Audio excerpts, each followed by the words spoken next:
Missouri voters will decide in November whether to ban ranked choice voting. It's only used in the St. Louis area right now. This constitutional amendment would prevent it from being used anywhere else in Missouri.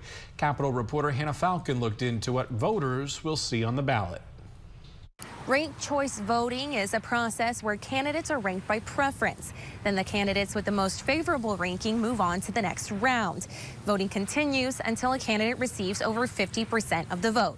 I asked the state's top election official how this ballot measure could affect Missouri's elections. Historically, we have always used the person who gets the most votes wins.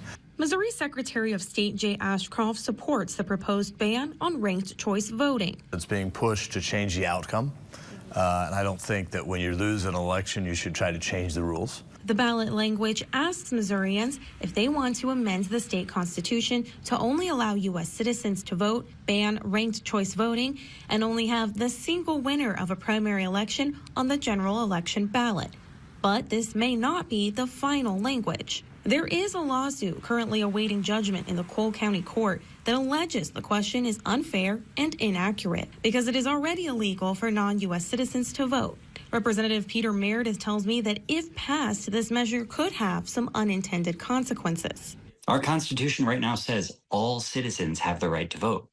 Changing that word all to only actually opens the door for them to go back to some of the restrictions they used to have. This ballot language does not affect local elections in St. Louis, which started using ranked choice voting in 2020.